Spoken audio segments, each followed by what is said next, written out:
Welcome back to Highly Respected. I'm your host, Scott Greer. Today we have a guest once again. This is something we haven't had in a long time, but we're finally having a guest.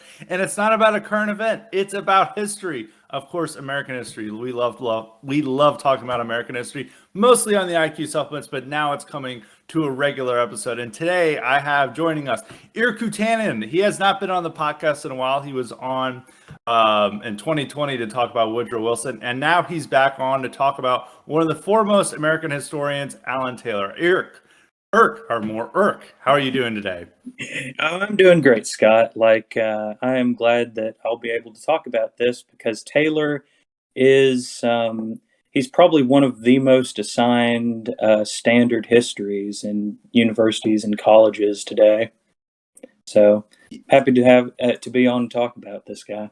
Yeah, and I actually had an IQ supplement recently where I was like, I like Alan Taylor, and then I was like, Irk recommends him, and then right after I'd had this IQ supplement, you had a whole tweet thread about how Alan Taylor is more subversive than Howard Zinn, and if you guys don't know, Howard Zinn is the infamous writer of The People's History of the United States. Everyone, conservatives have been complaining about it for many, many years. It's really bad for a good reason. But he says that his one book, we're going to mainly talk about three works he's done today. I've talked about other works he's done, but the three big works he has is American Colonies, American Revolutions, and American Republics. American Republics just came out. Both Irk and I just read that. But first, we're going to talk about American Colonies. And to go off your point, you say American Colonies is more subversive than Zinn. Explain your position. Why do you think that is? Well, okay, so I think that there's a number of points to keep in mind when we consider the history of Taylor, the man, the scholar, and that's that this book in particular is part of the Penguin series of U.S. history, and that's edited by Eric Forner, right? And Forner is, I think, the singular worst person for standard U.S. historiography, and that most of the standard and crazy deviations about American history have stemmed from Forner's work, Reconstruction, the Unfinished Revolution. I think that you can see his editorialship in Colonies much more than in Revolutions or even Republics, although there are problems with those books too in terms of just general liberal bias. But I think in particular Colonies suffers from trying to fit in so many different topics, right? And so and then if you look at the bibliography section of it, it's almost completely secondary literature, right? There's no, I think I didn't even see an archive system used. Yeah, and I think you wrote in your tweets, you said in the first 7 chapters, you've counted 0 primary sources. Yeah. And it's very much in contrast with American Revolutions, which has all these footnotes, and you can go back and there's all these papers publications that you can check out. So the implication there, there's no real, I don't have every copy of American Colonies, every edition, but the one I read had no endnotes, right?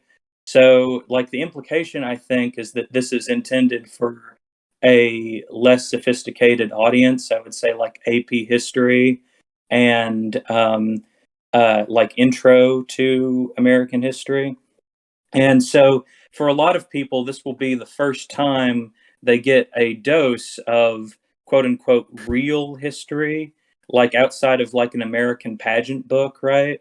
And we have to come to terms with the fact that not everyone is going to just, get out of high school and be based, especially going to college. And they're going to read this, and even the cover, right, of the book, it's there's just this white man domineering over two I think there's 2 black women that are there, and that's the feel of the book. That's Bleach Pill. What are you talking about? I Some mean, people on right wing Twitter be like, "This is what I want. This is Chet Hanks pill. This is of what we've been course. dreaming of for White Boy Summer." You know, American Colonies was apparently a permanent White Boy Summer era with his ebony queens. Or whatever. Yeah. We're not going to go that Uh, far, but you could argue that. yeah. So, in any case, like, why I think it's more subversive than Zen is because it's better history than Zen. You know, people, I mean, today there's another big book that I think is going to supplant Zen as the sort of conservative main target of that. The 1619 book is coming out today, or as of recording. Um, that book is coming on the stage. It's I mean, it's already attracted like a bunch of, responses to it, but I don't think it'll be good history. And I think that, at the bottom of Taylor's thing is that there are a lot of things that are correct about Taylor. Like he's good at narrative building. He's good at using his sources, and most of what he describes in the book has happened. But when you look at colonies, I mean, like just at the beginning, like what is it? It's like, oh well, the Native Americans actually really did live in this harmony of nature, and their society was less taxing on it than the whites. And when the whites came, the conquistadors, I think in particular, is when I really started to sour on the book, because the conquistadors aren't administrators or leaders or voyagers or even conquerors, right? Even like brutal conquerors. What he uses in I believe his chapter on the conquest of Mexico is that they're parasites, right? And like his diction in describing these things is from an we say like Marxist a lot in the sphere, but like when you talk about like what you're really thinking about these historical forces, his view on colonization in American history is fundamentally an Anglo-Marxist one. He, the leaders of a system, that's not egalitarian are just parasites. They have no vision. They have no goal. There's no real legitimate justification for them existing. Um, so it's reduced to it's completely irrelevant and parasitical, right? He does this in his newest book, American Republics, when he says that the slaves that ran away had like a labor theory of value, like like that's directly lifted from like just Marxist political theory, and that's how he sort of views these things when he constructs whiteness, which is what the thing that I think most turned me against American colonies. When he constructs like this sort of whiteness, he does it not as sort of a ethnogenesis or a national creation project, but merely as like an estate in the old Marxist historiography, where you create like a social um, strata. He would probably, I mean, in like Soviet works, it would probably be called like a pseudo estate or something like that. Um, and it's based around this sort of um, class solidarity, I guess, against the black man. So it's got like I mean, some really big problems with framing that add to um, the already like sort of standard liberal take to it. And like unlearning that stuff, I think would be harder than your typical, oh, what Zen's talking about is just total bullshit. Like, I mean, he's just completely biased, right? That's my own Yeah, way the from it. class based one is really true, and that I think that are the one who claims that like race was created as a way to dupe poor whites into seeing themselves as similar to the rich whites and to keep them from revolting. The idea that I think that was really popularized by was Edmund Morgan, if I'm not mistaken, in his book American Freedom, American Slavery, Yeah, and in that book, which I think, and I Taylor reiterates some of those points. Of course, as you're saying, he relies totally on secondary literature, so that would yeah, be one of the big ones he relies on. And in that book, they find Morgan says that like the English settlers didn't see race before they came here, and he you're finds right. like some examples of them like English pirates or whatever They briefly had a allying with Maroons against yeah. the Spaniards in like the 16th century, and then in the They had 17th allies century on their pirate after ships. what? Go ahead. Yeah, they had allies on their pirate ships. Yeah. And it's like, oh, this meant that they never saw race. And then, like, in the 17th century, after Bacon's Rebellion, and Bacon's Rebellion is this guy named Bacon, who was actually a member of the English aristocracy. He went to war against the elite in Virginia, the colonial elite, because he wanted to be the leader, and he allied mostly with poor whites who wanted more land and they were being restricted. And he died of a dysentery, so he didn't accomplish his rebellion, and then they put it down. And then all these works argue that after Bacon's rebellion, then they invented racial category to make sure that the poor whites didn't rebel again. Yeah, And it ignores that even in that book, in Morgan's book, and of course in Taylor's work, that they know that like the Indians are different from us, and they also know that like blacks are very different from them. There's been works of like Winthrop Jordan's White Over Black, and much older works from like the 60s and 50s that like show that like the English had like clear cut notions of like what race is. It's not necessarily what we think of as today or even what they thought of in the Enlightenment, but definitely prior to the colonial era, they did have these racial notions, and it wasn't just invented because rich whites were trying to throw the wool over the eyes of the poor whites, so they wouldn't ally with blacks and Indians. And the poor whites generally were far more hostile to the Indians than rich whites because rich whites right. didn't really care. They're like, we have our land, we don't need to speculate on your land, while poor whites are like, we have no land. We need to go to the Indian territory, and we're also the ones being killed and scalped by the Indians. So we clearly don't like them. But they always try to say that there could have been this great class revolution if it wasn't for evil rich whites and inventing race out of thin air. Yeah, and I mean, I think that this is even like um, I think much older works have like a far better like view of that. I mean, more recently, like there's T.R. Fehrenbach, who's like Texas Lone Star History of Texas and the Comanches. I mean, he makes that explicit point where like this sort of pseudo patronage of Indians takes place only when the frontier is well away from any sort of, I mean, from endangering any locality in the current place. So I mean, it's like even in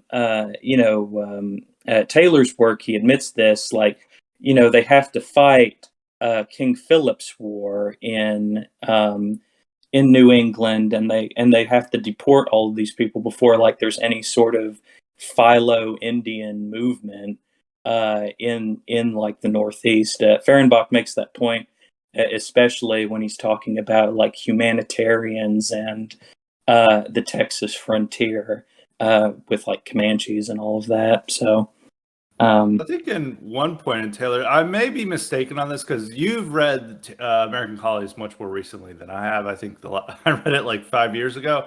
But if I recall this correctly, is that in all these Indian wars, in order to undermine like whites being able to do anything on their own, he always claims that the only reason that they won this war was due to their Indian allies, and I'm pretty sure he claims that with King Philip's War, which mhm. was know, Yeah, I think it demographically was the most devastating war in American history in terms of like the amount of population that died in it, and it's a part of history that's now pretty much forgotten, and only it's now being brought up by left-wing historians in order to demonize and castigate American history. But And it's not just King Philip's War. It's like pretty much every conflict that becomes really bad for the colonists versus the Indians. They always like say it was like without Indian help, they would have been Yeah. exterminated. And I was like, well, I'm sure the Indians played an important role, but it's also like who are the chief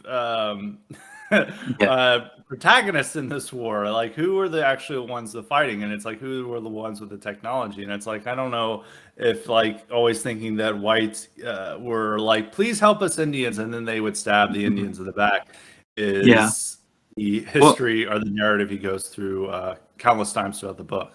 right. Well, I mean, and also, like, I mean, there's a point early on in colonies, again in the chapter with Spanish colonization, where he does the standard, like, filleting of Al Andalus, right? Where Yeah. the Christian Church of the medieval era is presented as a completely retarding like source that like made the Europeans slow and like a backwater. Like it's like I mean, and that's I think one of the real reasons why I soured on colonies more than the other two was that like the other two were explicitly supposed to be a continental history, whereas like colonies by effect, I mean just by necessity, it has to talk about Europe, and he's not really able to talk about Europe, right? Like he's too far gone in wanting to like elevate peoples who were either tribals or chattels to a position of central significance. And in order to do that, he has to dismiss like everything that was going on in the sort of European continent with like a wave of the hand. He does that in Revolutions 2 and in Republics with the Napoleonic Wars. Um, but at least that's a little bit more forgivable because he's writing a continental history.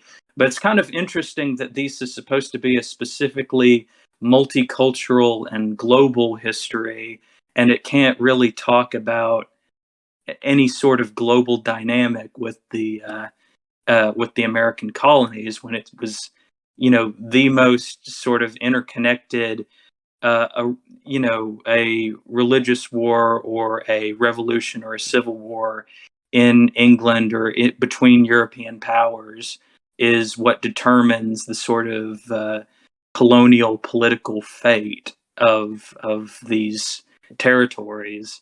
And I think that's the main failing of the book, I believe, um, in terms of that, because it just gives you a sort of generalized uh, you know the colonizers are obviously bad, but it's like they can't even he can't even really get into depth of to like why is this colonization really happening. Like he goes into piracy a bit like as the genesis of that, but like you have to go into like just the native. I mean, and he does go into a little bit of the Spanish gold trade, but I mean that's the central significance for the genesis of the American, of the American corporations, the Virginia Company that goes to um, uh, and founds the colony of Virginia. Anyway, Yeah. And he also, you say he favors the northern colonies over the southern colonies. Why does yeah, he do that's that? Or how does he do that? so. I mean, it's pretty. I mean, some of it is like a tonal shift, right? Like, I mean, you get like how the southern colonies are again like made by these like chief exploiters and like frankly it's easy to like pick out like things like William Byrd II and say like oh they were all rapists, right? And I think he Yeah. also like does this thing where he um, confines rape as to like just uh, every like master slave like offspring or mulatto child or something like that because of the power and dynamic, which I mean is again it's another like modernism that like he inserts into there. But the colonies are basically resource extraction. I mean, the southern colonies are resource extractions, and the poor whites are mostly retards who are violent, and they attack like the Indians.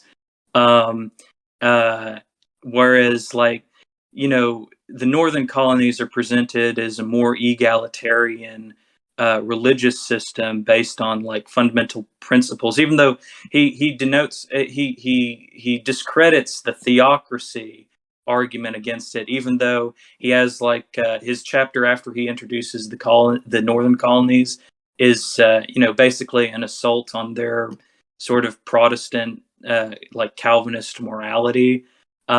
Even though he does that, he says like in these social ways, the northern colonies are much more advanced than the southern colonies, even though like the southern colonies and to a lesser extent, I mean to a greater extent actually, the Caribbean are what is funding the colonial project at the time in the tobacco and sugar trade and so forth.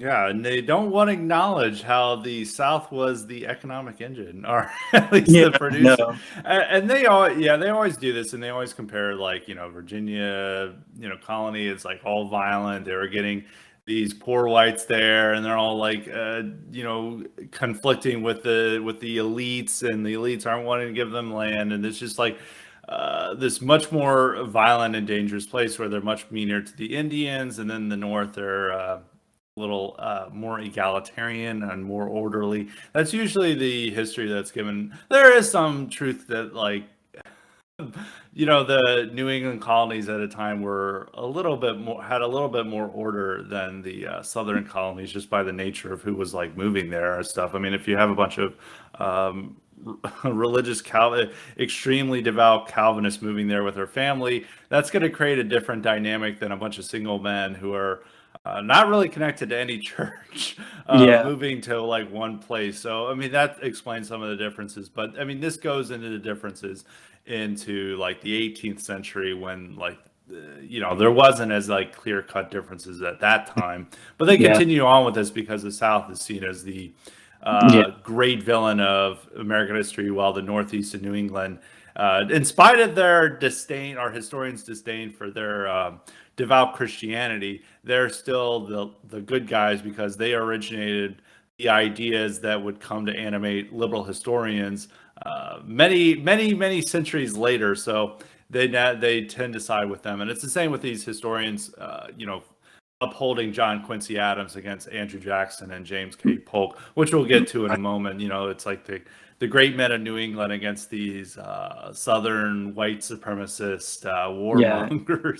Unhinged, that's the thing. Unhinged. That's also these maniacs that were ruining this country. And the last thing I want to talk about is how does Taylor differentiate Anglo colonization from non-Anglo European colonization in the New World?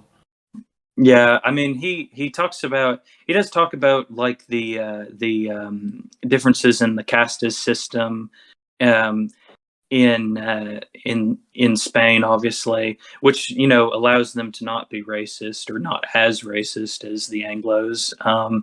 And then the French, he goes with mostly Quebecois line on French history. He talks about like the middle ground of where, oh, the French whites were not.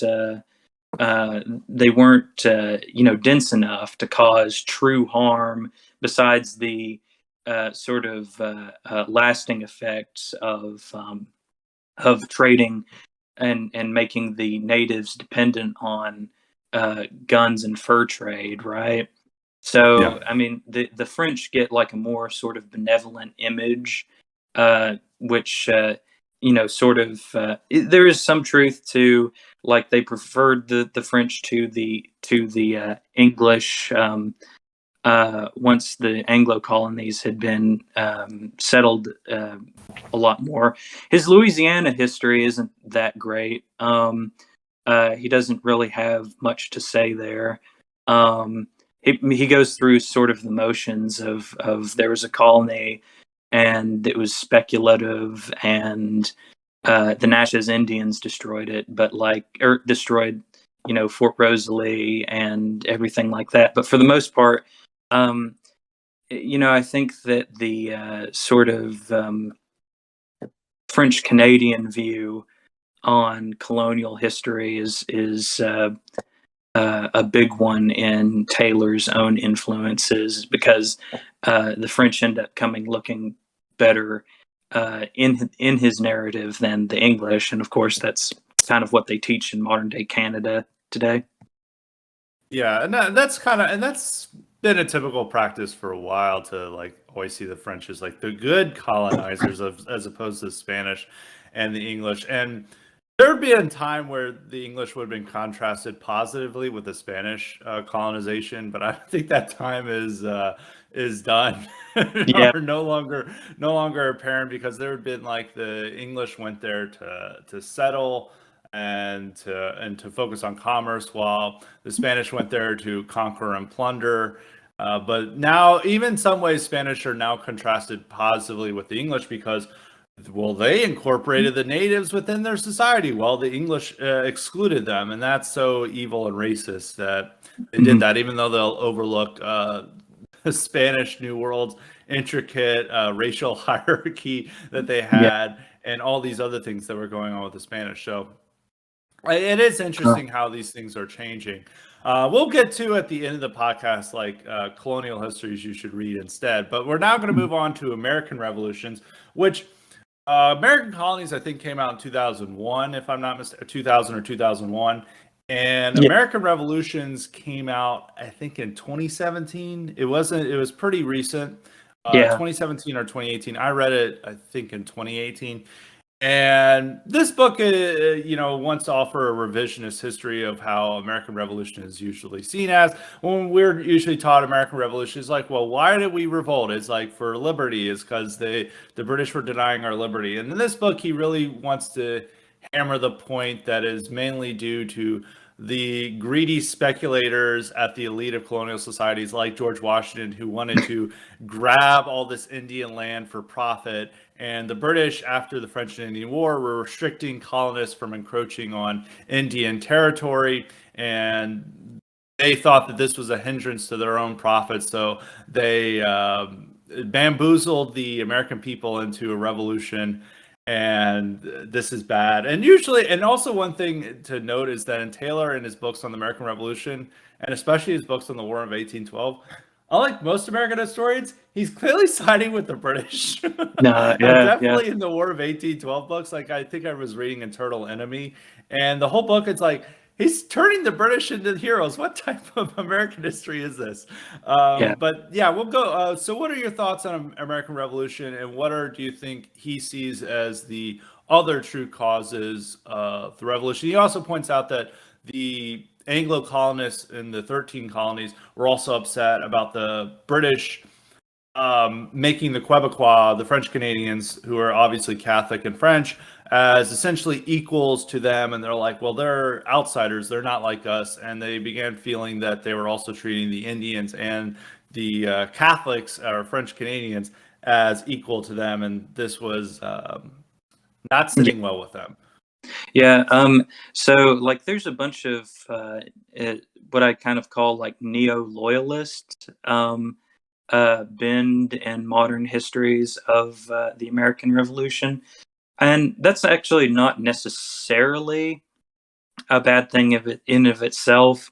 In that, like, it sort of gives you a more broad overview of like what the British strategy was at the time. Of course, he uses it to say, "Oh, well, they invite, like to liberate like slaves, to have them fight against the colonists, and to like patron India or become patrons of Indians, and so fight the colonists as well." So, I mean, he has like a clear bias in that. I said on Twitter. After I like had talked about Taylor. I mean, Taylor's from Maine, and I think that Maine is the most Canadian state of the Union in terms of its people's moral like outlook. I mean, I just think that And there's like a ton of French Canadians there too, as former there Governor is. Paul LePage was one of them. Yeah, I mean that.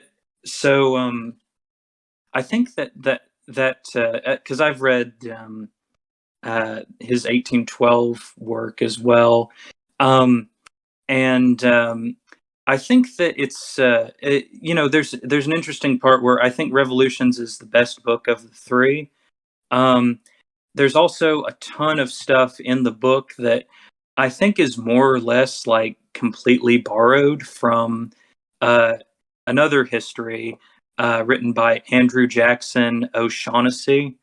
Um, uh, it's called The Men Who Lost America, and it gives a sort of strategic overview of what the British were attempting to do in the war and like how the policy failed. Shaughnessy is a lot more, in depth into the military side of things and the sort of political sphere in Britain at the time and the rivalries between generals, which led to things like Howe going to Philadelphia instead of linking up into with in central New York with Burgoyne and essentially dooming Burgoyne.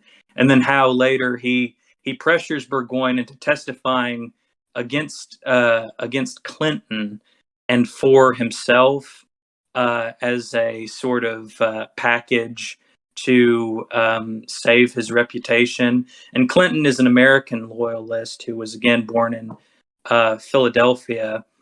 So there's a lot of bickering that kind of gets glossed over on the loyalist side and on the British side, um, but in the Revolutions book. But I actually do think that Revolutions is better cited, and you can get a really good overview of the American War that took place. Although again, he sort of hand waves away like the Anglo-Dutch War. I mean, he makes a really sort of small point on it, but the Anglo-Dutch War firing up and sending Rodney down to Saint Eustatius in the Caribbean was why the British fleet wasn't there to protect Yorktown. So it was like, one of the most decisive military points in the war.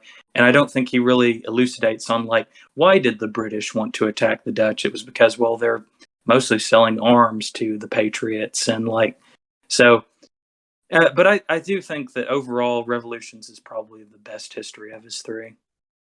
Yeah, I really enjoy. I liked all the books, so I think Republics at least. I enjoyed Colonies, even though clearly you're making a compelling case to not enjoy it. Yeah. But I did like Revolutions. The one thing you have to note about Taylor's work is that whenever America is involved in a war, he tries to find how none of their actions are praiseworthy. That they either won by deceit or something that they like trick people into defeat, and we shouldn't celebrate this, or they're complete cowards who ran away at the first sight at the first volley. And this is Right. probably worse than his 1812 history. I mean, clearly because the War of 1812 didn't go so well for America outside of Fort McHenry and our wars with the Indians and the Battle of New Orleans. But so this is very apparent even in American Republic or American Revolutions, is that he's like trying to show like this army sucked. They couldn't win anything. He's very particularly negative about the militia versus the Continental Army, and it's very much of a unheroic our Yeah. history of America, where it's like you can't really honor these people because they only won wars through trickery, and they were usually losing battles because they're running away and they're terrible soldiers. And this is a point that is made constantly throughout Taylor's work.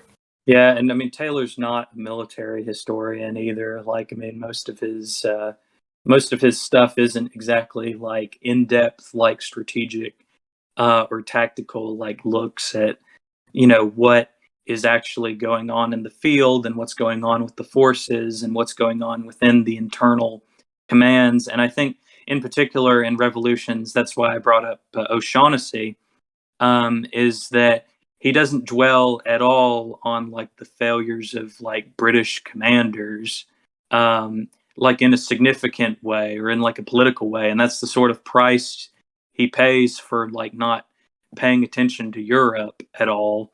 And so, and I think that non-heroic describes like the way that Taylor writes, in particular, like the heroes, the true heroes are, the slaves Indians, the yeah, slave insurrectionists, the and slave the British who helped them insurrection. out. Not the British who didn't help them out, because he'll mention that, like, oh, the British didn't do a good job not helping these people out, but it's usually the British ones who are encouraging slave insurrectionists or Indian marauders who are the heroes. Yeah.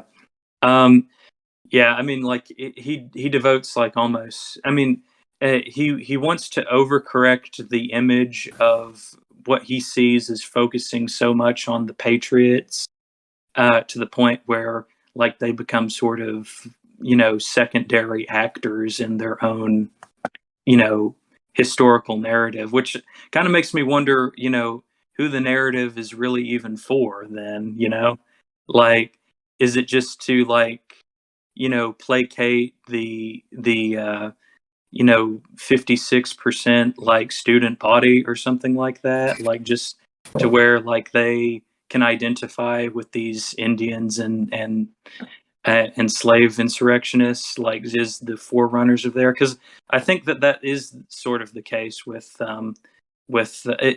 colonies in particular, with the foreigner stuff. Because foreigner, I mean, he's all over that. He's all about America's true founding was Reconstruction, and its completion is the realization of the civil rights program of the 60s in more radical ways. Yeah, and Foner's work is central to this, and Hannah Nicole Jones, or is it Nicole Hannah? Yeah, I think it's Nicole hyphen Hannah name. Jones is always big about citing Foner, but it's also like this does, she's of course the curator of the 1619 project, and they're all pushing these people in the same direction and relying on these historians to make their point, where not the POC are turned into the protagonists of American history and whites are turned into the villains of American history. And they use these works such as Alan Taylor and Foner to make that point, where we only are a great country due to POC, and whites were just there getting in the way and being evil maniacs, which he really gets into this point with. We're going to move on to American republics, Mhm. which I found this the most anti-white of them all. But this is also the work that is published nearly 2 years after the 1619 project first comes out. So it's not too surprising that they went for a much more anti-white direction. And I find that it's like even here he like focuses way more on the atrocities committed by Americans, and even some of the atrocities he leaves out important details. As we were talking about before this podcast, there's one particular story where after Texas had won its independence, it was having all these battles and violence with the Comanche. And the Comanche were one of the most terrifying Indian tribes. They loved to torture and mutilate their captives. They were raping any woman that they found. They were not. They were bad hombres, as our former president would have called them. But they were going around causing a mess for Texans, and Texans were trying to fight back. And they were going to have this negotiations with them in San Antonio when they or have this. And if you're listening in, I've probably already told this story when I had the Cult of Glory episode from the IQ supplement, but not everybody unfortunately listens to the IQ supplement, so I'll have to reiterate this story. Anyway, they had this meeting in San Antonio where the Comanche were supposed to bring down all the white captives they had, and there had like 15 or so. But they only brought one, who was a young girl, and she showed signs of mutilation and extreme torture. She had like, I think like a nose missing and stuff like that. And the Anglo settlers were furious over this, rightfully so, because they're seeing like a young girl who's being tortured for no reason by these people. And they're like, you're doing this to all of the captives. We want all of them here because you lied and you said you weren't going to bring them here. And the Comanche are like, no, we can't get them all like now. You know, it's all right. We'll get them later. And then they're like, okay, we're going to hold you hostage until we get our people back. And then that set off the Comanche fighting back against the Anglo settlers, and then they had this whole battle in the streets of San Antonio where the Comanche were wiped out. But in Taylor's book, he doesn't mention at all anything about the hostages. He just says that the Texas Republic laid a trap for these noble Comanche for no reason at all. They were just so duplicitous, and they were just looking to have an easy victory. But it doesn't talk about the cause, what had happened. They didn't intend it as a trap. They were actually having negotiations, but they were so angered by the sight of this mutilated captive that they decided that, like, no, you're going to be held as hostages. And then the Comanche revolted over that, and they got wiped out. So then this is like seen throughout the book is like, it's like he invited the Seminoles to a peace treaty, and then they were wiped out. And this happens throughout the book because, as we said before, Americans can never win a warfare. They're always using duplicity and trickery. And if they're fighting against the Indians, and if they're not, they're running away and losing battles left and right. And I find this comes to really the fore in American republics. What did you think of the book? So, I actually, I've gotten to the point after his monsters chapter. I haven't finished all of it yet, but I'll say that his primary problem, I believe, in this book, or in general throughout his Native American books, is something covered a lot better in older material like T.R. Fehrenbach's Comanches or Lone Star, Texas, a History, where, Fehrenbach is able to understand that, the Indians aren't going to actually understand, a peace treaty, right? Like their life, especially the Comanches, is so focused around raiding and taking captives and around the brutality of that type of warfare that you're not going to make them stop until their style of living stops, right? And I mean, that's eventually what happened with the Comanches. The Texas Rangers pushed them back like hundreds of miles. And then when the Civil War happens, the frontier recedes back. The Comanches keep attacking townships and farms and everything like that, and the frontier in Texas falls back 100 miles, right, during the Civil War, because all of the men are fighting. When Reconstruction happens, it's General Tecumseh Sherman who's stationed in Texas, and he's the one who makes initially he doesn't believe that the war is like a complete and total frontier war that's being waged by these guerrilla bands and just massacring and mutilating people, until he goes to there himself and he sees the aftermath of one of these raids. And that's what causes his decision to basically wage war by exterminating the food source of the Comanches, the buffalo, and to drive them onto the plantations through a sort of shrinking ring of siege warfare conducted over the plains. And, understanding this aspect about, Indian life is that they don't have, I mean, the tribes that had the biggest capability of understanding treaties or diplomacy at all were those who had, a mestizo class, ultimately like the Creeks who sided with the Americans, or the Major Ridge faction of the Cherokee, as opposed to tribes whose entire existence is predicated upon, raiding to sustain a way of life, because that's what the outlier tribes of the Mississippians were subjected to.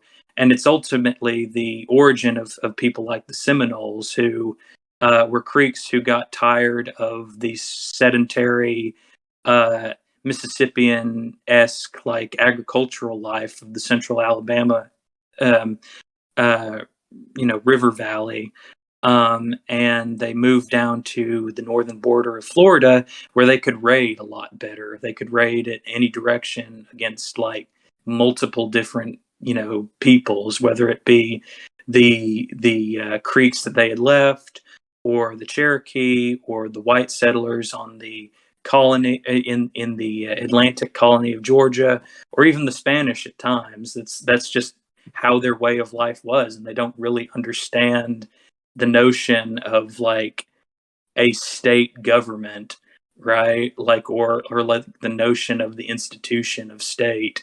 Um, You could say so I that they mean, had read Bronze Age Mindset, and they said, "We're not going to live in the pod of the farm. We're gonna go and raid. We're gonna return to tradition and do base things yes, in the they swamps of under Florida." You could argue that. I don't know if Bronze Age Mindset was in print at that time, but maybe that's what yeah. was going on. But there was all this conflict with Indians, as you're saying, as between these ones who are more civilized, such as the Cherokee, that are like having farms, you not using a primitive justice system, not just torturing people because they're bored, Mhm. versus like the Comanche and the Seminoles. Yeah. And like they understood the Neolithic Revolution and its consequences were a disaster to the human race. Yeah, that's right. I mean, we just got to return to Seminoles. We just got to move to the swamps and raid the nearby trailer parks to to return to tradition, possibly. But yeah, I mean, going back to the broader point of American republics, for people who don't aware, because people may be like, well, what period of history does American republics cover? It covers 1783 to 1850.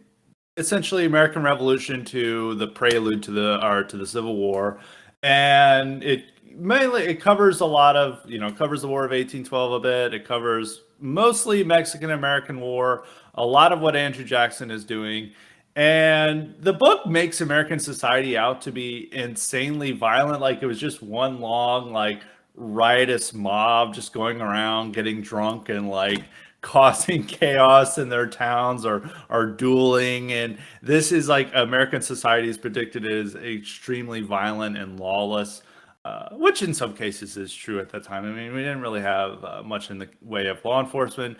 Alcohol consumption was very high at that time. Americans were considered some of the drunkest people in the world due to their alcohol consumption. Of course, that led to as a lot of alcohol consumption today leads to a lot of violence. So there was all these riots and stuff, but it's also like at the same time, like I think he's doing this in some way, and historians do this to like, oh, we've always had really bad crime, but this wasn't like in the day where it's like, you walk into your to your house and you get mugged, or there's like a home invasion by just random neighbors. There were like bar brawls, and it like much more vicious probably at that time than now, because there wasn't law enforcement to enforce the law. But it's really just making like American society out to be just these extremely greedy wannabe capitalists who, if they're not drinking themselves into brawls, they're trying to rip off Indians, or they're trying to brutalize slaves. And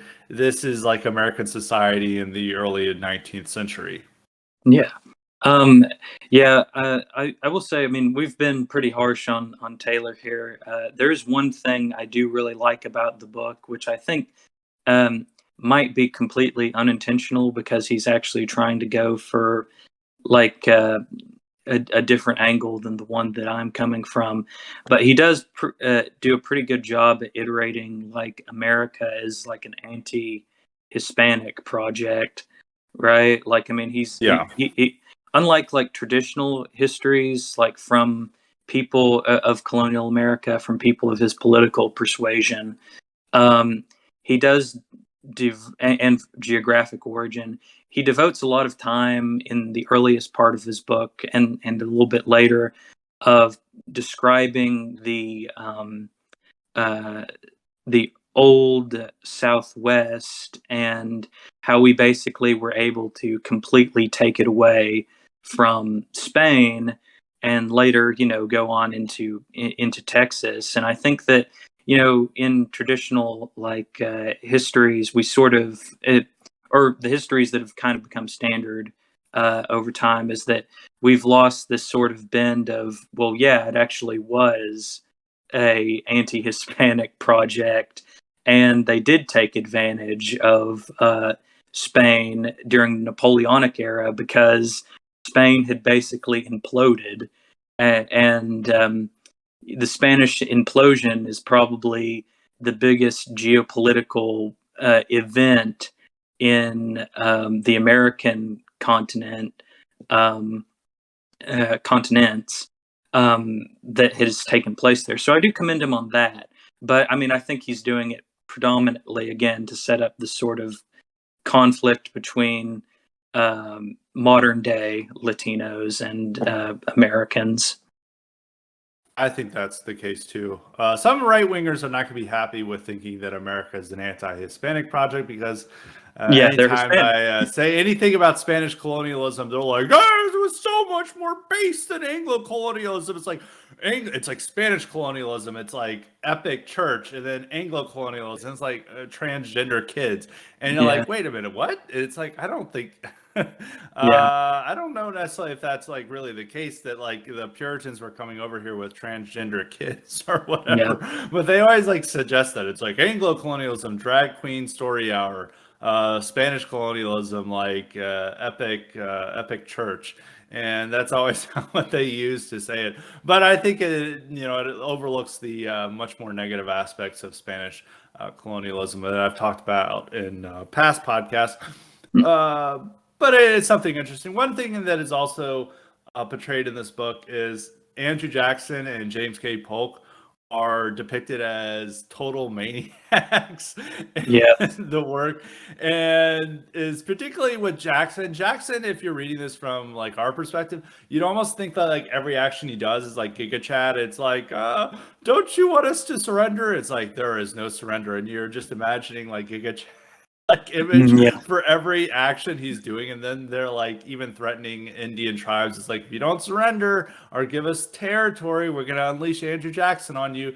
So he's turned into this I think he's trying to make like Andrew Jackson worse, but like I just think it's like more badass how they betray him. But like Polk is also seen as like everyone hates him as this like loser who somehow became president, and no one gets along with him, but somehow he's like one of the most successful presidents of all time. Which I always find this with like historians when they like really hate a character who's also been like quite successful, and then they're just like showing about how negative he is and stuff, and they're like, well, how did he accomplish these things if he's just like the worst person to ever exist?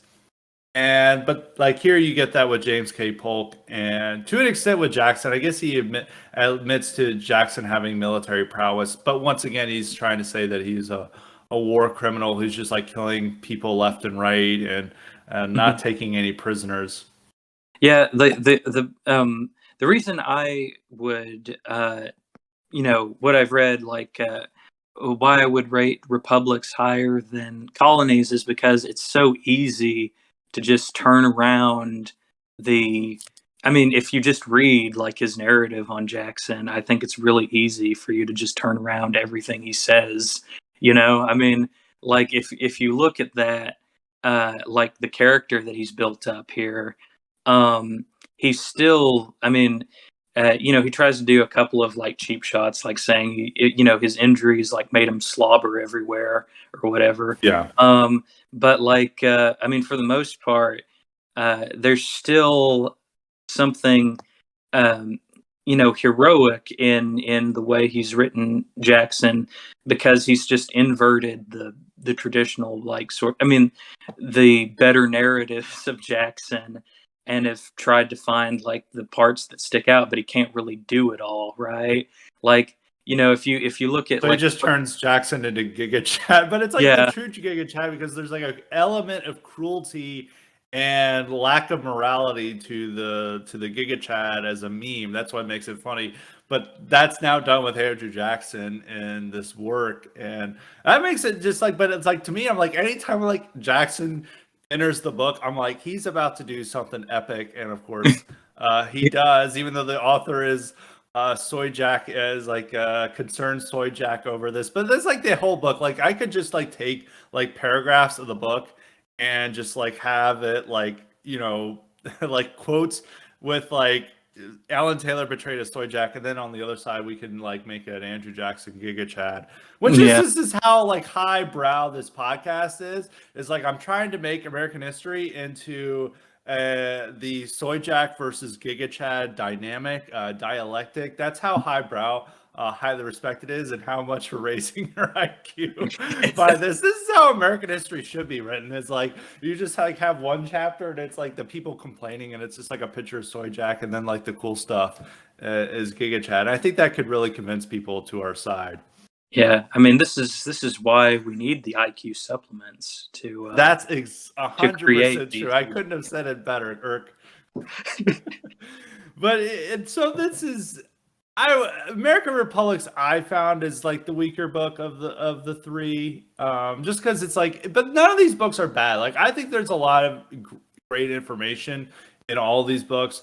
They're generally better than most of what you get from academic history, and there's not like one thing is like you're not hearing much about like women's history. That's one good thing about it, at least, is that he tries to incorporate this stuff. Like there's this new theory that I'm seeing in a lot more recent history books about this like conflict between manhood, where there's like a solid upstanding manhood, which he says it was the Whigs and later the Republicans were trying to uphold. And this was like a man who's like trying to stay sober. He's going to church. He's like into evangelical Christianity, and he's trying to be a family man versus the more wild and heathen manhood, which it's like you're going out and you're drinking a lot and you're getting into brawls and Mhm. you're trying to display your. It's much more in tune with honor culture. And the Democrats, which, as we all know, are the real racist and started the Ku Klux Klan. So this is racist manhood, and this type of manhood is apparently represented by Democrats.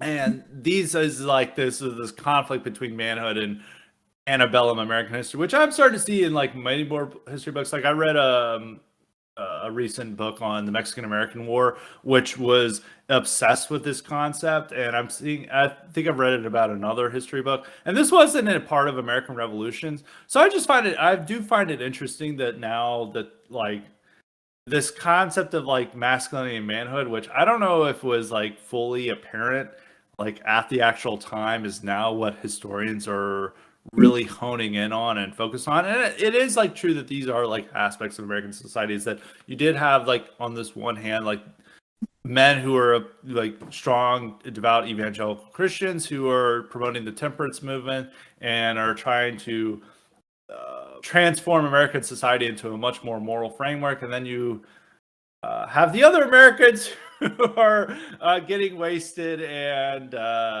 doing things that we wouldn't necessarily consider as being an upstanding citizen. But I do find this is like a more recent historical obsession, if I'm Yeah. not mistaken. Right. I mean, I think there's also a split in the intentions of like academic history. Like, so I would consider both Taylor and what you just described as like typical academic histories, but the difference is audience, right? So, like, some faculty member will write like a vanity book or turn a PhD thesis into a book, right? Just for their own sort of purposes.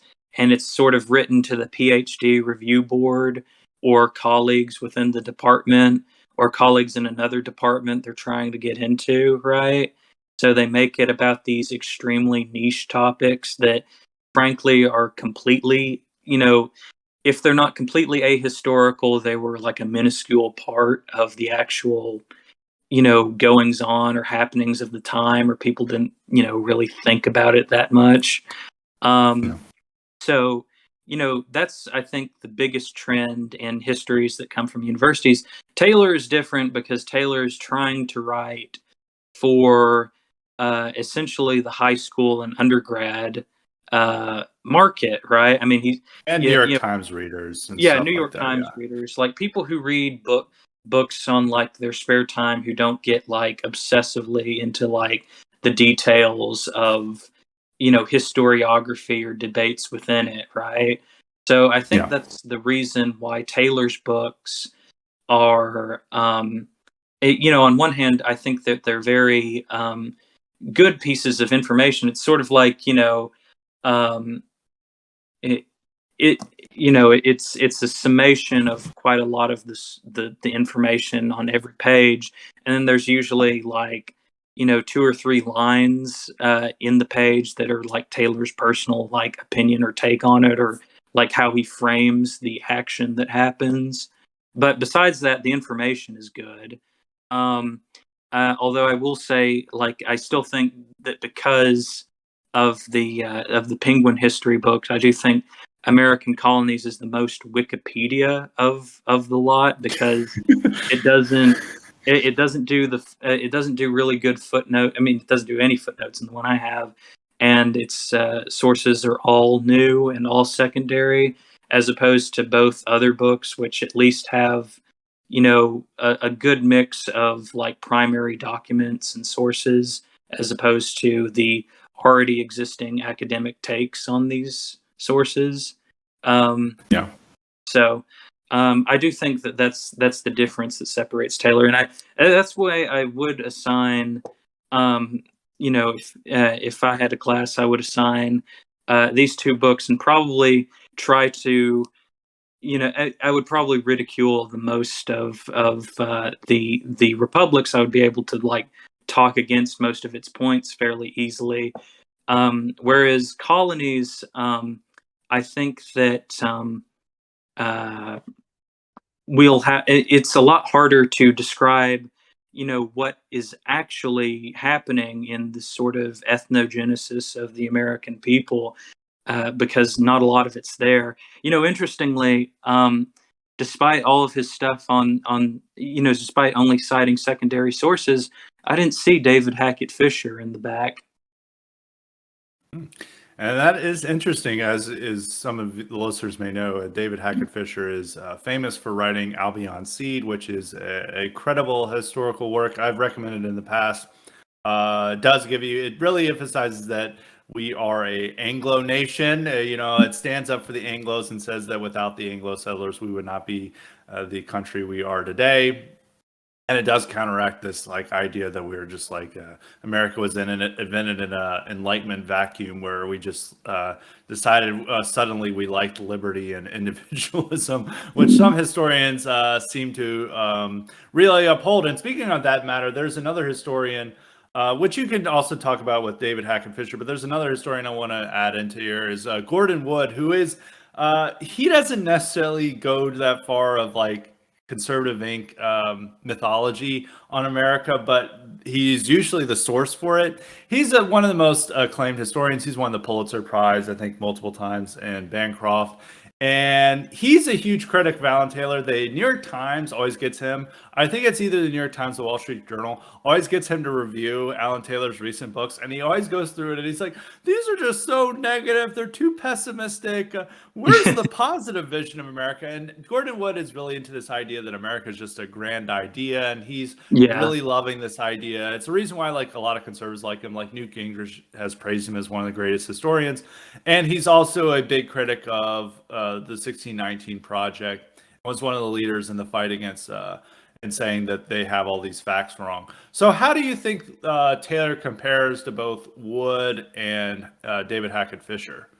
So for Wood, he's really interesting because, like you said, he was against the 1619 Project, which again launched today as of recording, as the full book, and he published his very critical view of the 1619 Project on a Trotskyist website. That's Um, right.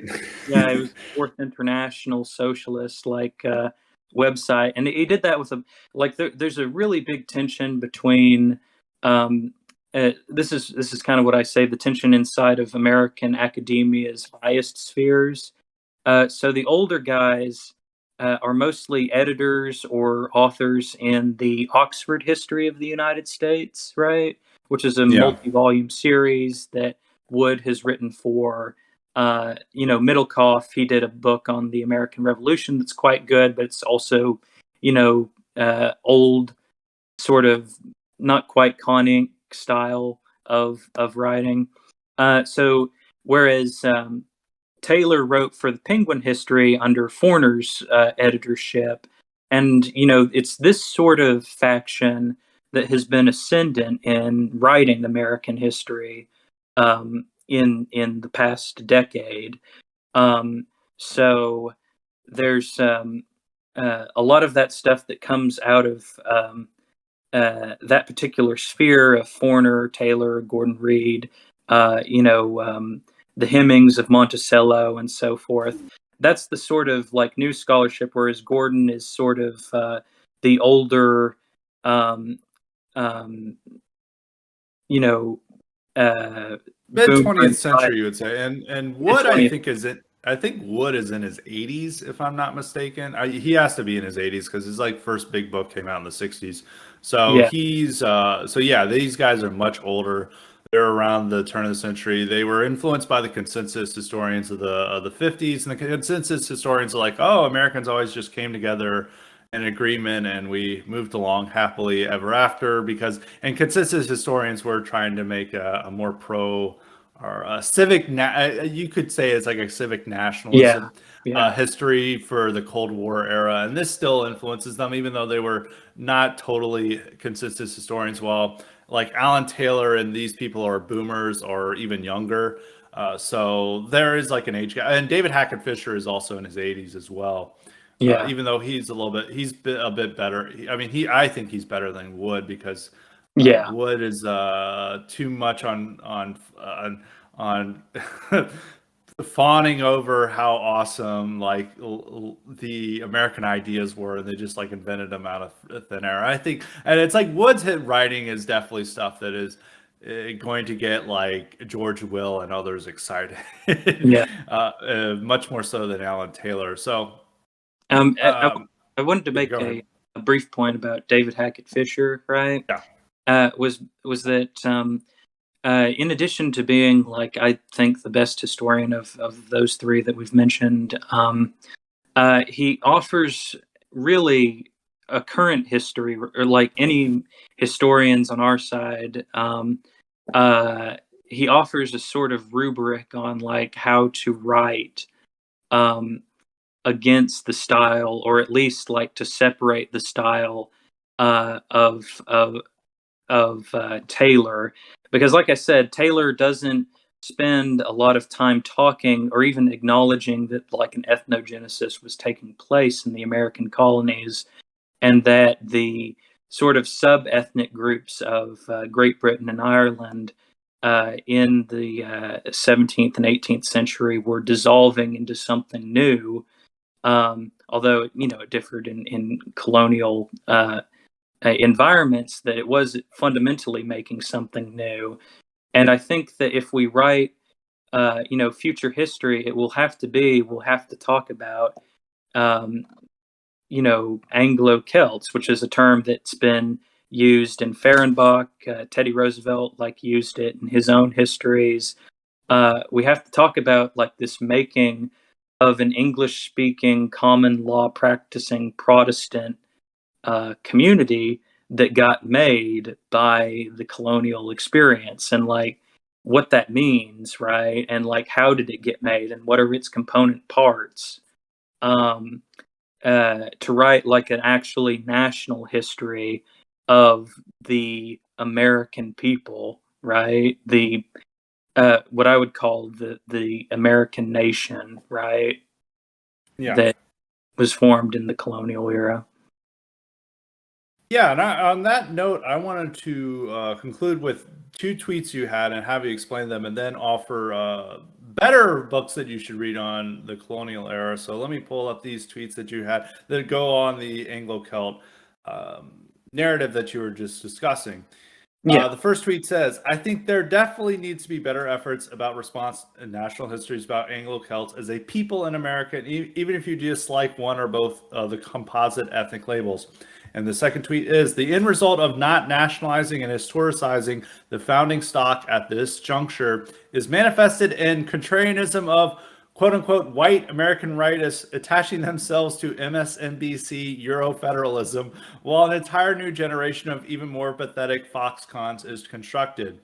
Yeah. So yeah, just the lot to mainly on the second tweet to discuss is like, do you think that Anglo-Celt will work as like an identity for people to counteract the MSNBC Eurofederalism and Fox News conservatism? Well, I have to say, if we can't do it, like it's a pretty sad state for us. Uh, all these global histories are coming out, and if we can't like articulate that, like we were a nation that was made in this historical experience, then um, like what can we really do there? It's like uh, we have to be. I mean, everyone who listens to this knows about demographic trends and everything like that.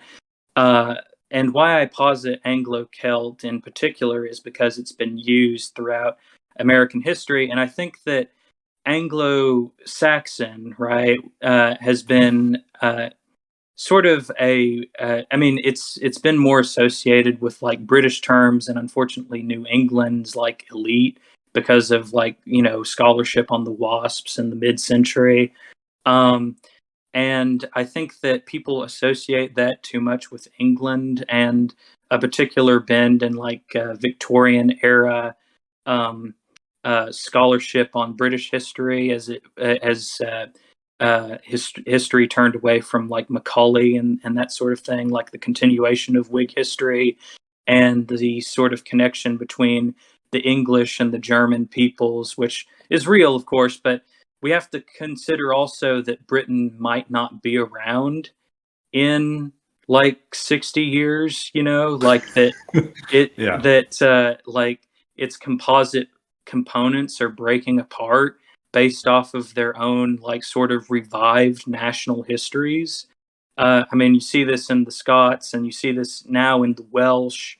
And if Scotland leaves and the economic situation in Britain continues to be bad, there's a lot of questions about like what would an English state be in like a post Britain world, like, right, like, I mean, so you have these sort of composite parts flaking apart, and it's ultimately the legacy of Victorian era. So that's why I don't like the Anglo-Saxon thing, and I don't think it describes the full extent of migration from Ulster and Wales and the lowlands of Scotland, where like part of the people are anglicized, like Cumbrians and like Strathclyde Kingdom peoples. So I think that like you know the only other term, I mean, you could argue that maybe Brythonic would be better, or maybe That's a like, little too yeah, Tolkien, yeah, Tolkien-esque. It's exactly. like you're describing. It's like, I mean, am I fighting for Gondor as a Brythonic? yeah, I like think of Anglo, what that is. I do think it's better than Amerikaner, which a lot of people on yeah, our I hate side is that like using term. that. But Amerikaner is a type of cookie, and it's Yeah, also like it imagines that the American founding stock is German because it's like it is a type of Germanic term, but like the Germans themselves. Um, I don't want to offend the German necessarily people, but their contribution is a little bit overstated by our side, and it really is the Anglo-Celts who made this country. Is like British, yeah, Scots, and even the Irish. We're gonna give the Irish some love. I know some people are gonna be. I can't believe to hear this, but we're gonna give the Irish some love here with that. But it's also the Northern Irish and the guess the regular Irish Catholics who are also involved in this. I think much more so than the Germans, and also people often overlook the German immigrants' role in supporting what were the left-wing movements of the time. Like they were one of the primary bases of support for the radical Republicans in Yeah. Reconstruction, and a lot of they were also, and even if you look today, if you look at some of these like really goofy whites, people always want to say they're WASP, and then they have like a Yeah. very German name, and it's like I don't think I don't think they're very This, well, yeah. WASP-esque, and even like a lot of these Midwestern towns that are primarily German and Dutch, they're like wholly on board with wanting refugees to come, while like rural Southerners who are 100% Anglo-Celt are like, we don't want any immigrants here. So I think you do even see that today. So but Americana, the main reason is it's like it's already a name. It's a name for a cookie, and I'm not a cookie. Yeah.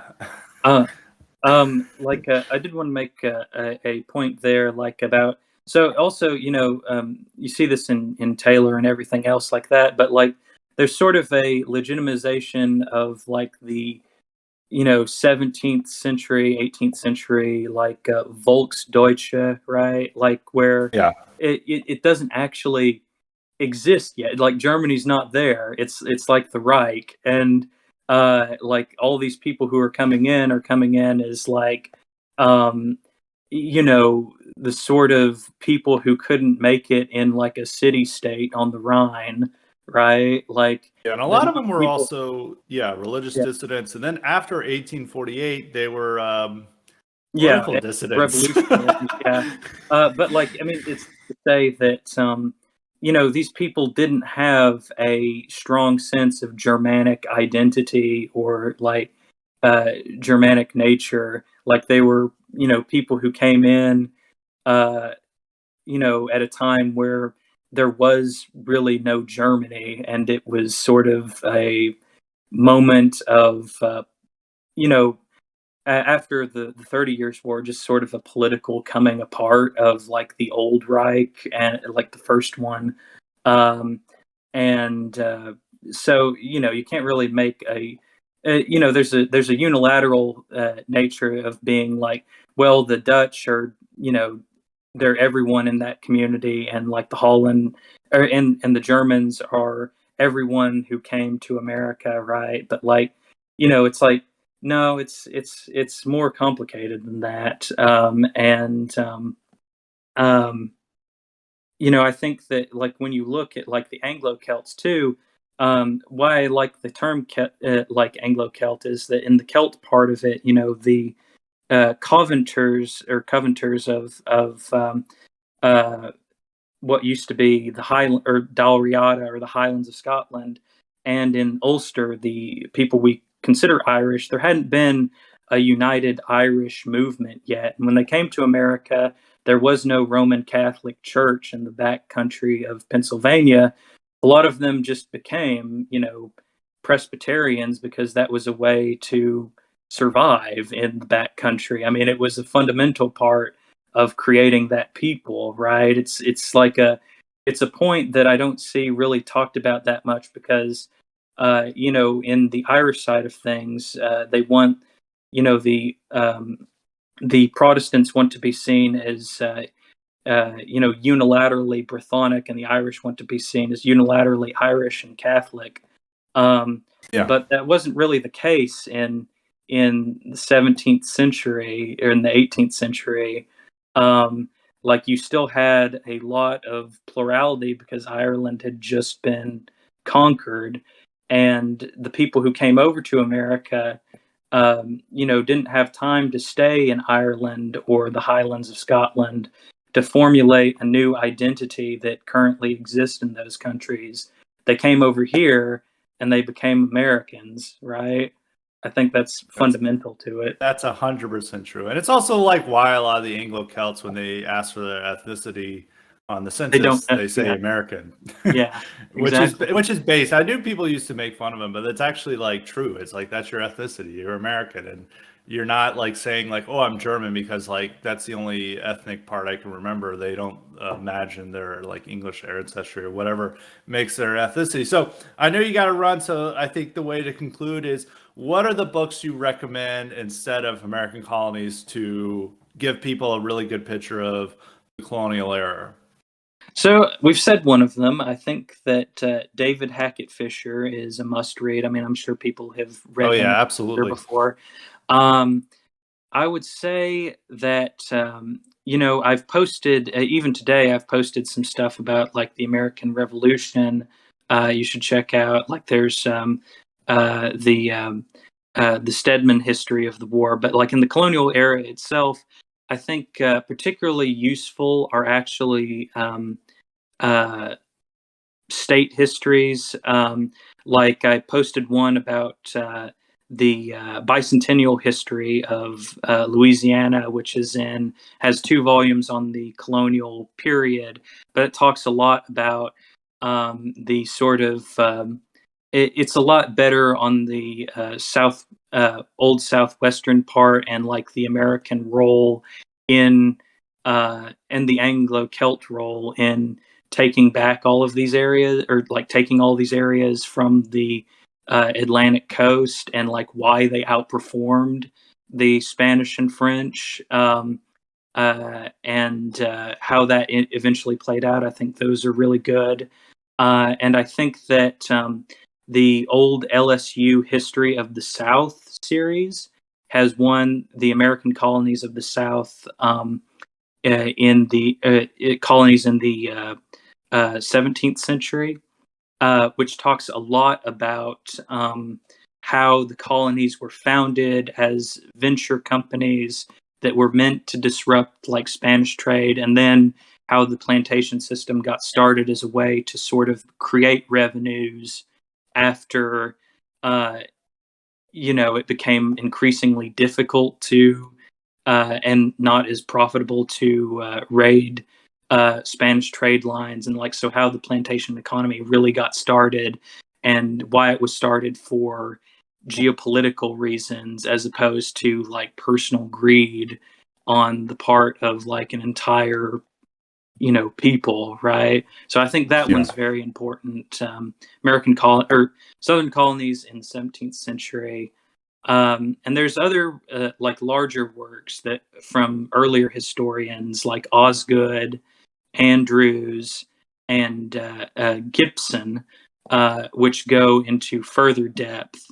And I'd like to mention just one more: Andrew Jackson O'Shaughnessy's "An Empire Divided" and "The Men Who Lost America," which gives a overlook into the British policies that specifically alienated the American people overseas, and why they were taken by the British, and like how the British reacted to increasing colonial intransigence. So there you go.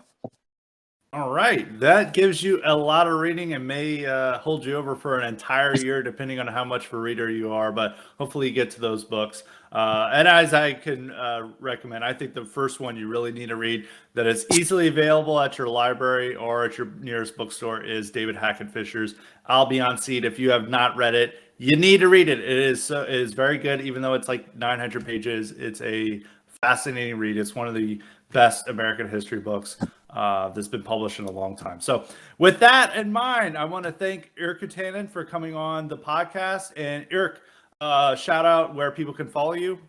Oh yes, so my Twitter is Irkutyanin1, at Irkutyanin1 at Twitter. And you can find me basically. I'll spell that out for the listeners. Is IRKUTYANIN1, and then remember the at sign. Yeah. So Yeah, and I'll be posting about mostly there. I'll be mostly posting about like Russian Civil War history and that sort of thing, but I will be posting about American history as well, and many other books. And that is always needed. And I always like to retweet Irk. So if you follow me on Twitter, you've probably seen him before. But with that in mind, that's all the time we have for today. Thanks, Irk, for coming on. And until next time, stay respected.